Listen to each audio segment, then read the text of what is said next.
അപ്പൻഡക്ടമിയുടെ ആ case പേഷ്യനെ കിടത്തിയിട്ടുണ്ട് sister. Ambuja ചേച്ചി. ശരി, എനിക്ക് ഐഡിയ നോക്കട്ടെ. ഐഡിയ ഓക്കെ ആണോ സിസ്റ്റർ? ശരി ശരി, ഐഡിയ ഓക്കെ സിസ്റ്ററെ. ഞാൻ അസസ്മെന്റ് ചെയ്തു, അതിൽ സൈറ്റ് മാർക്കിംഗ് ഇല്ല, സൈറ്റ് മാർക്കിംഗ് നിങ്ങളുടെ ഓവർ സിസ്റ്റർ ആയിരുന്നു, ഇതുവരെ ആരും വന്നില്ല. പിന്നെ ഇൻഫോം ചെയ്തു, ഇവിടെ ഇതായത് അങ്ങനെ ഇവിടെ നമുക്കൊരു ഹാൻഡ് ഓവറും കിട്ടിയില്ലല്ലോ പേഷ്യന്റ് സൈറ്റ് നിങ്ങളുടെ ആൾക്കാർ എന്താണെന്ന് ഞങ്ങൾക്ക് അറിയത്തില്ലല്ലോ.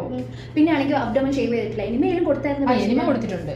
ബാർബർ ബിസി ആയിരുന്നു, വേറെ എന്തോ സർജറി ഉണ്ട്. അപ്പൊ ഇവിടെ വന്ന് ചെയ്യണം, സർജറിക്ക് എടുക്കണ്ടേ? അങ്ങനെയാണോ സിസ്റ്റർ? എനിക്ക് അറിഞ്ഞൂടാ സിസ്റ്റർ, നമുക്ക് വിളിക്കുമ്പോൾ പറയുന്നത് AB പോസിറ്റീവ്. ബ്ലഡ് ബാങ്കിൽ എല്ലാം അറേഞ്ച്ഡ് ആണല്ലോ, നമ്മളൊന്നും ശല്യം ചെയ്തില്ലല്ലോ. ഇല്ല, ഒരു പ്രാവശ്യം വിളിച്ചാൽ തന്നെ അവർ ബ്ലഡ് കൊണ്ടുതരും. എനിക്ക് അറിഞ്ഞൂടാ സിസ്റ്റർ, ഓൾറെഡി എല്ലാം റെഡിയാക്കി നമുക്ക് റെഡിയാക്കി വെക്കാനല്ലേ പറ്റുള്ളൂ. 2 യൂണിറ്റ് റിസർവ്. പിന്നെ റിലേറ്റീവ് ഇങ്ങനെ കാണാൻ ഭംഗിയുള്ള ചിരി ചിമ്മക്കായിട്ടുള്ളവരാണോ? കുഴപ്പമില്ല സിസ്റ്റർ, പിന്നെന്താണ്, സൈറ്റ് മാർക്കിംഗ് ഇല്ല, അത് ഞാൻ ഓൾറെഡി പറഞ്ഞു. പിന്നെ പ്രീ മെഡിക്കേഷൻസിൽ സൈൻ ഇവിടെ സൈൻ ഉണ്ട് കേട്ടോ. ഓക്കെ, ഇത് ഒരു സ്റ്റാമ്പേലുള്ളൂ. ഹൈലൈറ്റ് മെഡിക്കേഷൻ മാത്രമേ ഡബിൾ സ്റ്റാമ്പ് ഉള്ളൂ. നിങ്ങളെ പോളിസി ഞങ്ങളുടെ വാർഡിൽ അങ്ങനെ സിസ്റ്റർ. രാത്രി 12 മണി തൊട്ട്. രാത്രി 12 10 മണി തൊട്ട് തുടങ്ങി. ഓർഡർ ചെയ്തേക്കുന്നത് 12 മണിയാണ് കേട്ടോ.